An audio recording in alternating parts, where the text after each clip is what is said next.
Hello and welcome to another episode on the Public Global.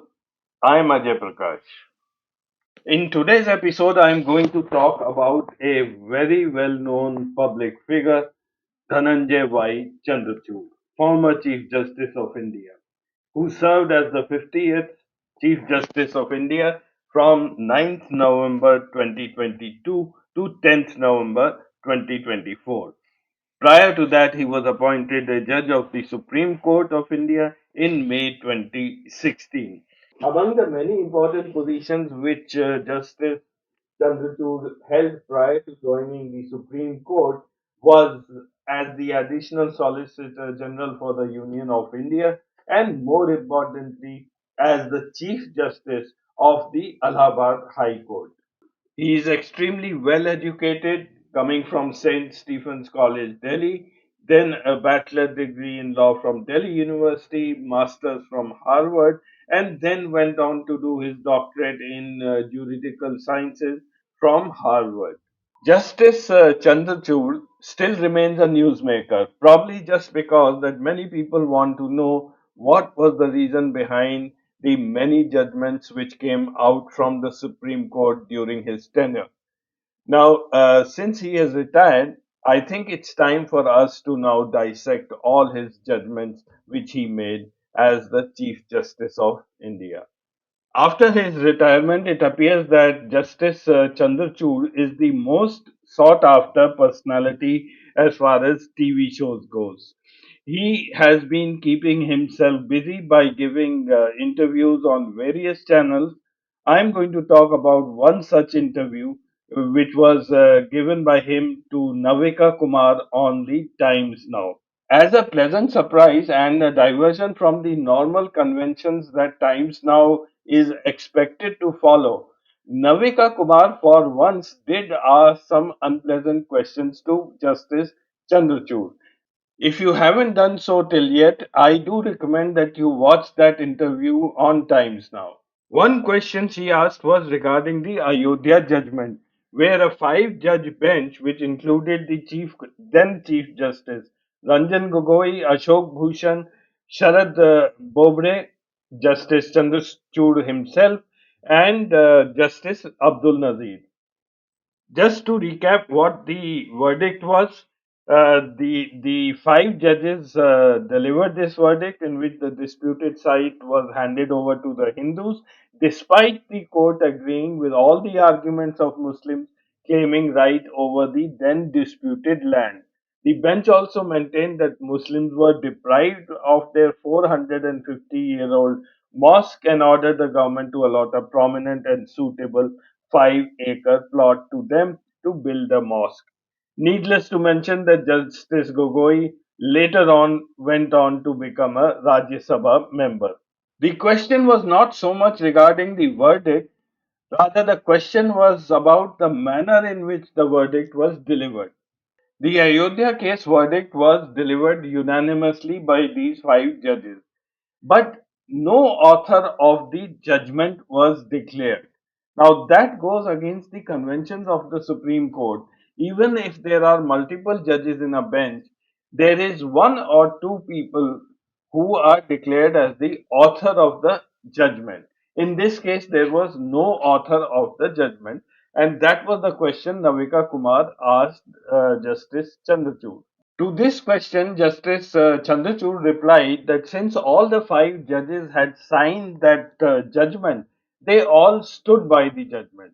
He further went on to say that although there was no author and the judges stood by this judgment, two communities had been fighting for decades over this issue, and their judgment brought in a sense of peace and stability within the country.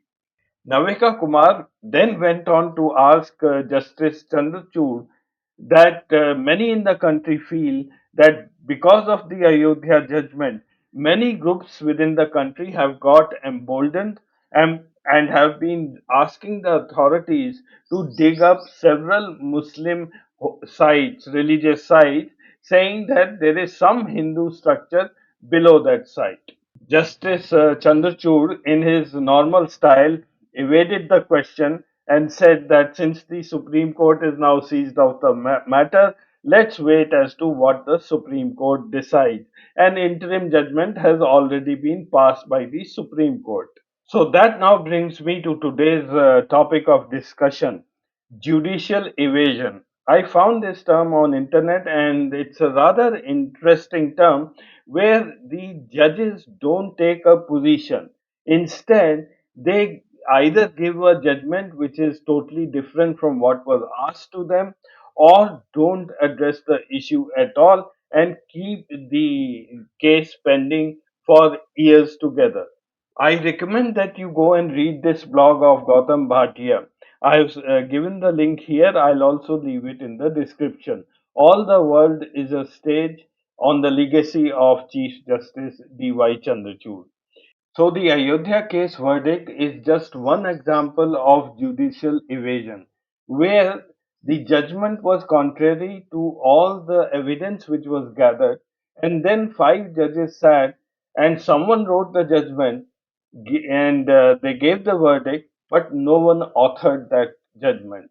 So that after 30, 40 years, if any question is raised, you won't be able to know who was the person who wrote the judgment. I'll also now bring out a few more cases regarding judicial evasion, which has sort of caught on in our judiciary. A quick recap of that case. In 2005, Aligarh Muslim University reserved 50% of its seats in postgraduate medical courses for Muslim candidates by claiming itself to be a minority institution. This was challenged by Dr. Naresh Agarwal versus Union of India in 2005. The Allahabad High Court struck down the reservation policy and held that AMU could not have an exclusive reservation because it was not a minority institution. In 2006, the case came to the Supreme Court and a stay was put on the High Court judgment and the case was referred to a larger bench to decide. Interestingly, in 2016, when the NDA came to power, they decided to withdraw from this case. That left Aligarh Muslim University to defend itself. Finally, after 18 years, some sort of judgment came through the Supreme Court. The seven judge constitution bench in a 4 is to 3 majority laid down express parameters for determining whether an educational institution is a minority institution for the constitutional purposes. What was surprising is that the main question of whether AMU is a minority institution or not, that was not decided by this seven judge bench, which included DY Chandrachud. That has been now referred to a smaller bench. What was decided was not asked for. And because of this judgment which they gave, they had to go and quash that order of 1968 of Aziz Basha versus Union of India, which said that AMU is not a minority institution. Because of so many stays on various judgment, AMU continues to operate the way it has been operating. That is, that it deems itself to be a minority institution and continues to provide reservation to Muslim students. Another long drawn case where the judiciary has to yet come out clean is the Delhi riots case. So many times that the Supreme Court judges have repeated that jail is an exception, and yet Umar Khalid has to make his fourth appeal for bail. He has been in jail for 4 years and 3 months now. These cases pertain to what is more infamously known as the Delhi riot cases. While some of those people that who were charged in this case have received bail, others continue to languish in jail for more than 4 years without a trial. The issue here seems to be more of judicial accountability and propriety and the working style within our courts. Now, I am quoting here from Gautam Bhatia's blog. What happens to a judge's pending matters when they are transferred? These matters have to be heard from scratch. In short, Justice Siddharth Mridul reserved a judgment in the Delhi riots case on bail applications of incarcerated individuals and sat on them for 7 months, following which, upon his transfer, they were sent to a different bench for the process to begin all over again. Once may be carelessness. Twice, however, it starts to look like callous and willful disregard for personal liberty. Twice, a judge of the Delhi High Court dawdled over bail cases that ideally should not need more than a week to decide for months on end. And twice, the collegium saw fit to not only condone such behavior, to not only reward such behavior, but to condemn the individuals at the receiving end of it to many more months in jail without a trial. He further writes that as head of the collegium, the responsibility lies with Chief Justice of India at that time, D.Y. Chandrachud. After all, was it not he who famously and eloquently said in the case of Arnab Goswami that one day without personal liberty is one day too many?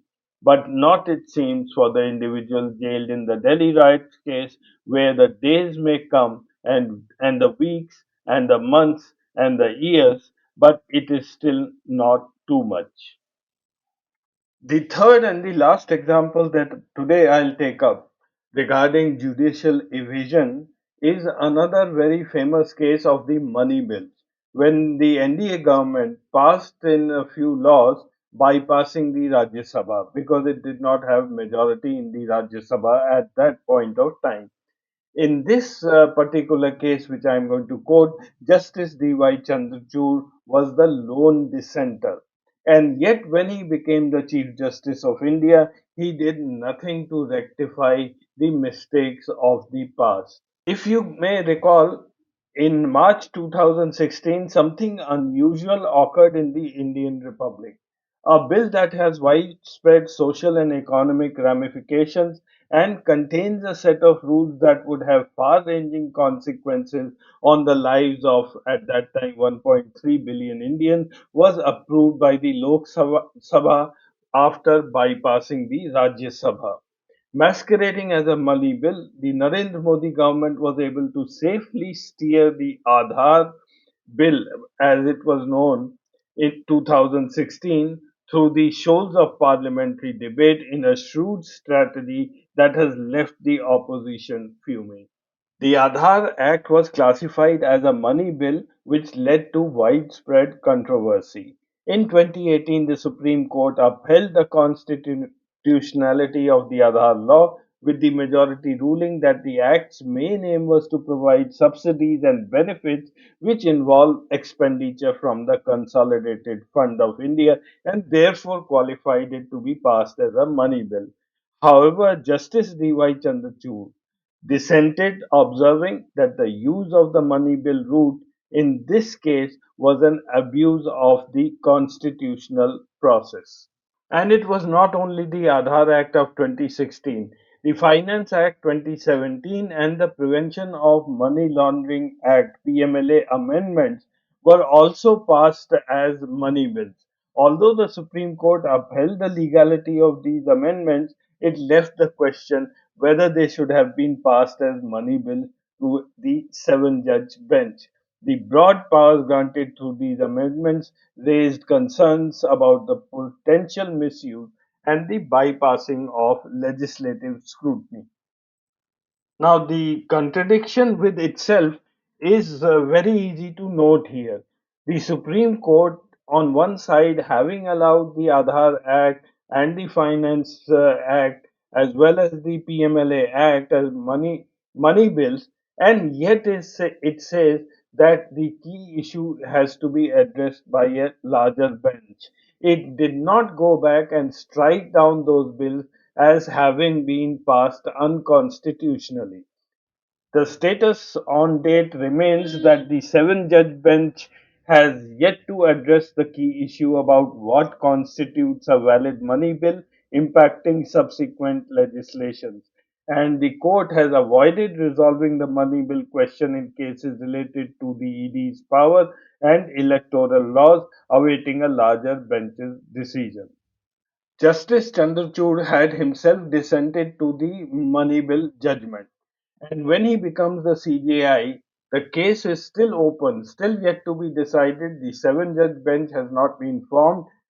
He did nothing to reverse the judgment, and neither the case went any forward.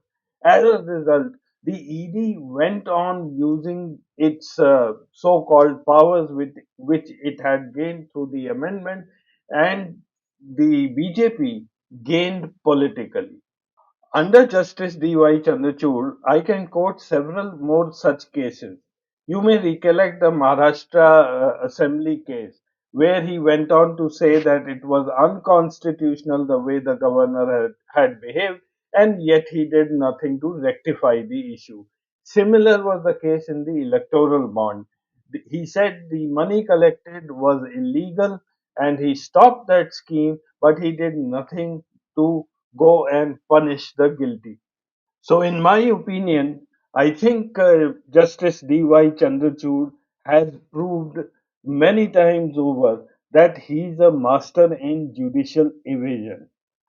While he does find enough time to do a Ganapati Puja with the Prime Minister and then showcase it all over the social media, he does not find time in his 2 years as CJI to go through the cases pending before the courts on the bail plea of people who are behind bars for more than 4 years.